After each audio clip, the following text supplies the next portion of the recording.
주와 같이 길 가는 것 즐거운 일 아닌가. 우리 주님 걸어가신 발자취를 밟겠네.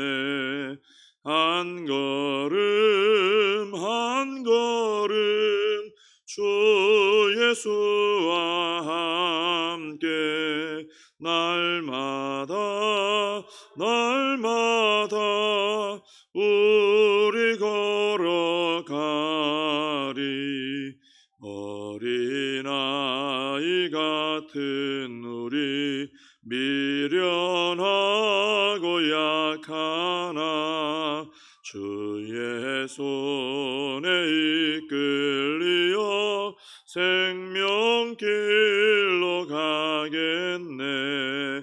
한 걸음 한 걸음 주 예수와 함께 날마다 날마다 우리 걸어가리.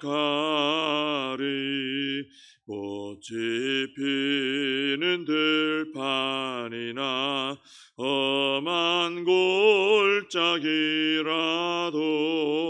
주가 인도하는 대로 주와 같이 가겠네.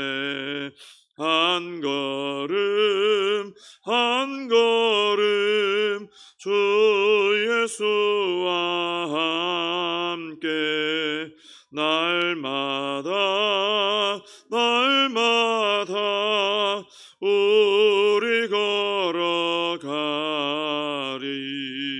옛 선지자 에녹같이 우리들도 천국에 들려 올라갈 때까지 주와 같이 걷겠네. 한 걸음 한 걸음 주 예수와 함께 날마다 날마다 우리 걸어가리. 사도신경으로 신앙 고백하시겠습니다. 전능하사 천지를 만드신 하나님 아버지를 내가 믿사오며 그 외아들 우리 주 예수 그리스도를 믿사오니 이는 성령으로 잉태하사 동정녀 마리아에게 나시고 본디오 빌라도에게 고난을 받으사 십자가에 못 박혀 죽으시고 장사한 지 사흘 만에 죽은 자 가운데서 다시 살아나시며 하늘에 오르사 전능하신 하나님 우편에 앉아 계시다가 저리로서 산 자와 죽은 자를 심판하러 오시리라. 성령을 믿사오며 거룩한 공회와 성도가 서로 교통하는 것과 죄를 사하여 주시는 것과 몸이 다시 사는 것과 영원히 사는 것을 믿사옵나이다. 아멘. 사도행전 17장입니다.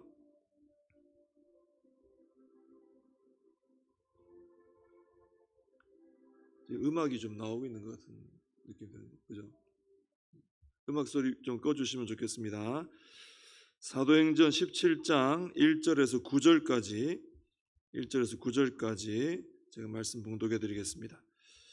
그들이 암비볼리와 아볼로니아로 다녀가 데살로니가에 이르니 거기 유대인의 회당이 있는지라 바울이 자기의 관례대로 그들에게로 들어가서 새 안식일에 성경을 가지고 강론하며 뜻을 풀어 그리스도가 해를 받고 죽은 자 가운데서 다시 살아나야 할 것을 증언하고 이르되 내가 너희에게 전하는 이 예수가 곧 그리스도라 하니 그 중에 어떤 사람 곧 경건한 헬라인의 큰 무리와 적지 않은 귀부인도 고난을 받고 바울과 실라를 따르나 그러나 유대인들은 시기하여 저자의 어떤 불량한 사람들을 데리고 떼를 지어 성을 소동하게 하여 야손의 집에 침입하여 그들을 백성에게 끌어내려고 찾았으나 발견하지 못하매 야손과 몇 형제들을 끌고 읍장들 앞에 가서 소리질러 이르되 천하를 어지럽게 하던 이 사람들이 여기도 이르매 야손이 그들을 맞아 들였도다. 이 사람들이 다 가이사의 명을 거역하여 말하되 다른 임금 곧 예수라 하는 이가 있다 하더이다 하니 무리와 읍장들이 이 말을 듣고 소동하여 야손과 그 나머지 사람들에게 보석금을 받고 놓아주니라. 아멘. 이제 바울 사도 일행이 이제 빌립보 사역을 마무리하고 이제 이동을 합니다. 이동을 해서 이제 아덴 방향으로, 아테네 방향으로 가는데 이제 암비볼리, 아볼로니아 이런 장소들을 이제 거쳐서 오늘 이제 데살로니가에 이제 도착을 했습니다. 이 데살로니가는 이제 빌립보에서 한 160km 떨어진 곳이라고 합니다. 근데 여기는 이제 당시에 그 로마하고 동양의 모든 지역을 이어주는 그 에그나티아 대로라는 지금으로 말하면 고속도로 이런 좋은 도로가 나 있었는데 그게 이제 데살로니가를 지나고 있습니다. 그래서 이 데살로니가가 아주 그 유명한 그런 무역의 중심지 중에 이제 하나가 되어 있었던 것이죠. 근데 여기는 이제 이렇게 무역의 중심지가 되고 큰 도로가 지나다 보니까 뭐 세계 각국의 여러 지역에서 사람들이 막 많이 왔다 갔다 하는 거죠. 그러다 보니까 그 무역만 되는 게 아니고 여러 나라의 사람들이 와서 자기 나라 종교도 막 여기서 막 전파하고 또 영향을 끼치고 또 다양한 문화적인 요소들이 들어오게 되고 이렇게 되는 거죠. 그래서 이제 당시에 데살로니가 교회의 그 이제 초신자들 이제 막 믿게 된 분들 이런 분들이 상당히 그 신앙적으로 위협을 많이 느끼고 있었다고 합니다. 이런 여러 가지 막 문화적인 종교적인 영향이 있기 때문이죠. 또 막 경제적으로 막 활성화되다 보면은 또 죄도 많이 져요. 또 그렇게 하면 그게 또 영향이 있는 거죠. 그래서 바울이 데살로니가 전후서를 쓴 겁니다. 그걸 써가지고 이제 성도들이 좀 흔들리지 않고 믿음을 지키라 하고 이제 보내준 것이죠. 자, 이렇게 이 데살로니가에 바울이 왔는데 보니까 여기는 회당이 있습니다. 빌립보는 처음에 그런 것이 없었죠. 근데 여기는 있어가지고 안식일 3번 거치는 동안 가서 이제 성경 말씀을 강론하는데 사도 바울이 이제 성경을 읽고 그 이제 뜻을 풀어주는 거예요. 풀어가지고 이 모든 말씀들이 바로 예수 그리스도를 가리킨다. 그 부활하신 분이 바로 예수 그리스도다. 예수님이 메시아다 하고 이제 전파를 했던 것이죠. 그랬더니 이제 4절에 보면은 열매가 풍성했습니다. 회당에 모인 사람들 중에 경건한 헬라인의 큰 무리와 헬라인은 이방인 아닙니까, 그죠? 또 적지 않은 귀부인도 권함을 받아서 바울과 실라를 따랐다 그랬습니다. 여기서도 보니까 좀 이따가 보면 유대인들은 막 핍박해요. 회방하고 핍박하고 하는데 이방인들은 또 이렇게 잘 믿는 겁니다.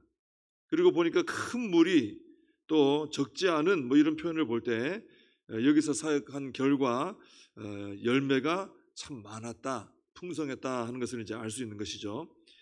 자, 그런데 이렇게 좋은 결과도 있었지만은 5절에 보면은 여전히 유대인들의 회방도 있었습니다. 이 유대인들이 왜 해방했느냐? 이유는 시기심 때문에.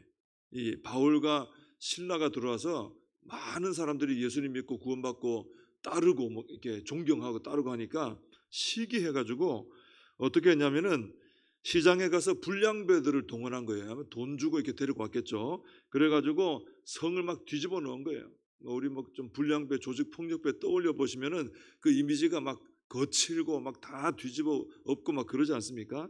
그렇게 만든 거예요. 그리고는 이 당시에 야손이라는 사람이 바울 일행이 거기서 이제 기거하면서 묵으면서 이제 좀 쉬면서 사역할 수 있도록 집을 내줬는데 거기까지 들이닥쳐 가지고 이 바울 일행을 백성들 앞에 끌어내려고 행패를 막 부린 겁니다. 여기 보니까 유대인들은 시기심 때문에 이렇게 했다 그랬어요. 시기심 때문에. 이걸 좀 뒤집어 생각하면 뭐냐면은 바울이 전한 말씀 속에서는 뭘 흠을 못 찾았다는 거예요. 그러니까 그 말씀이 사도 바울이 말씀을 전했을 때 마치 예수님께서 말씀을 전했을 때 막 권세가 느껴지고 또 그 말씀에 흠잡을 게 없고 해가지고 당시 유대인들이 그 말씀 앞에서는 당황했었거든요. 그거 가지고는 책 잡지 못했거든요. 그것처럼 바울이 성령 충만해가지고 말씀을 막 전하니까 또 그 말씀 자기들이 늘 봤던 말씀인데 그 풀어내는 게 기가 막히게 풀어내는 거예요. 성령님이 지혜를 주시니까 말씀이 막 풀어지는 거죠. 그래서 그거에 대해서는 책망을 못한 겁니다. 그래서 우리가 이걸 볼 때 우리가 복음을 전한다든지 어떤 말씀을 가르친다든지 이런 사역을 할 때는 성령의 지혜를 구해야 되는 것이구나. 성령의 지혜가 있어야 돼요. 야고보서에 보면은 지혜가 부족하면 후히 주시고 꾸짖지 아니하시는 하나님께 구하라 그랬습니다. 우리가 성령 충만하면은 하나님께서 우리에게 지혜를 주시거든요. 그 지혜를 가지고 복음 전할 때도 말을 하고 또 말씀을 전하고 이렇게 하면은 그 하나님 주시는 지혜로 감당하니까 능력이 있고 권세가 있고 영향이 있게 된다라는 것입니다. 그래서 우리가 항상 성령 충만을 위해서 기도해야 되겠죠. 내 지혜 가지고는 안 됩니다. 그죠? 성령의 지혜가 있을 때 우리가 좀 강력한 영향을 끼칠 수 있는 거죠. 근데 이 유대인들이 뭐 때문에 회방했다 그랬습니까? 시기심 때문에. 시기심 때문에. 사실 사도 바울이 말씀을 전했을 때 진리가 확실하게 드러났어요. 진리의 그 숨은 뜻, 깊은 뜻을 다 드러내서 풀어서 가르쳐 줬어요. 그러면은 진리가 드러나면 그 앞에 아멘하고 무릎 꿇고 헌신해야죠. 순종하고. 그런데 시기심이 있으니까, 유대인들이 시기심이 있으니까 그 드러난 확실한 진리에 대해서도 무시하게 되는 태도가 나가더라는 거예요. 그래서 우리도 그렇습니다. 우리 마음에 혹시라도 이런 어두운 마음, 악한 마음, 시기하는 마음, 미워하는 마음, 분노하는 마음, 판단하는 마음, 우리가 만약에 예배를 드리는데, 그죠? 예배 드리는데 누군가에 대해서 이런 마음을 가득 품고 그 마음을 품고 예배를 드린다고 생각해 보세요. 그러면 어떻게 되겠습니까? 은혜가 하나도 안 되는 거예요. 실제로 그렇습니다. 그죠? 내 마음에 막 누가 막 싫어요. 누가 막 미워요. 막 분노하는 마음이 있어요. 짜증나 있어요. 그러면 뭐 다른 일도 그렇지만은 특히나 은혜 받아야 되는 진리의 말씀을 받아들이고 은혜 받아야 되는 그 활동은 안 되는 거예요. 막 막혀버리는 거죠. 그래서 우리가 참 은혜 받는 게 얼마나 중요합니까? 은혜 받아야 우리가 그 은혜 받은 힘을 가지고 우리가 즐겁게 주의 일을 해 나가잖아요. 하루를 또 살아갈 수 있잖아요. 은혜 받는 게 참 중요한데 이것을 위해서는 우리 마음을 참 잘 다스리자라는 거죠. 옥토 같은 마음밭을 준비를 잘 해가지고 하나님의 말씀을 우리가 잘 받아들이고 아멘하고 우리가 그 말씀을 따라갈 수 있는 이런 마음을 잘 유지를 해야 된다는 겁니다. 내 안에 이런 어두운 생각과 마음들, 또 악한 어떤 이런 마음들, 미워하고 시기하고, 그죠? 이런 정죄하고 판단하고 이런 마음이 있으면은 정말 은혜 못 받습니다. 내가 은혜 못 받으면 내가 정말 손해 아닙니까? 그죠? 그러니까 우리가 마음밭을 잘 준비해 가지고 우리가 은혜를 받아야 될 때, 진리를 아멘으로 받아야 될 때는 잘 받고 그 은혜로 우리가 살아가야 될 줄로 믿습니다. 이 유대인들이 불량배들을 동원해 가지고 야손의 집으로 왔을 때 바울과 실라는 이미 떠난 후였어요. 자, 그러면은 이제 더 이상 난동을 좀 안 부려야 되지 않겠습니까? 그죠? 갔구나. 그리고 끝나면 되는데 이 유대인들이 그렇게 하지 않고 바울을 섬긴 야손과 그 형제들을 이끌고 읍장들 앞에 가서 고발을 해버린 거예요. 천하를 어지럽게 하고 황제가 아닌 로마 황제가 아닌 예수를 임금이라 하는 그 바울과 그 일행들을 이 야손과 이 형제들이 도왔습니다 하고 이제 고발을 해버린 거예요. 결국 어떻게 됩니까? 이 무리들하고 읍장들이 그 말을 듣고는 이제 이때 당시는 로마 황제에 대해서 막 건드리면은 흥분하게 돼 있거든요. 그 읍장들이 막 소동해가지고 야손과 그 형제들에게 그냥 내보내지 않고 보석금 내놓고 가라 이렇게 한 거예요. 한마디로 벌금이죠, 벌금. 그래서 야손과 그 형제들은 바울과 실라를 섬기다가 얼마나 귀한 일입니까? 섬기다가 재판장에 끌려갔죠. 고발을 당했죠. 내지 않아도 되는 벌금까지 내고 집으로 돌아가게 된 것입니다. 참 그런데 이 야손과 그 형제들 얼마나 귀합니까? 이분들이 있기 때문에 주의 사역이 돌아간 것이죠. 그래서 하나님 나라는 바울과 같은 드러나 있는 몇 사람을 통해서만 그 하나님 나라가 세워지는 게 아니고 오늘 본문에 나오는 이 야손이라는 분, 야손도 뭐 여기 말고 나오는 데가 없잖아요, 그죠? 야손, 또 이름조차 안 나오는 형제들도 있잖아요. 이런 분들이 숨은 일꾼들이 있기 때문에 하나님 나라가 세워진다라는 것입니다. 그래서 데살로니가에 풍성한 구원의 열매가 있었거든요. 적지 않은 귀부인들 또 많은 이 헬라인들 예수님 믿게 됐습니다. 풍성한 열매가 있어요. 이게 다 바울과 실라도 열심히 했지만은 바울과 실라가 편안히 쉬면서 복음 전할 수 있도록 자기 집을 내드렸던 이 야손과 그 헌신자들을 통해서 이게 가능하게 되었다라는 것입니다. 지금도 마찬가지죠. 하나님 나라는 단 몇 사람을 통해서 돌아가는 게 아닙니다. 모든 이 주님의 일꾼들이 다 같이 합력해서 협력하고 또 같이 헌신을 해야 되는 거예요.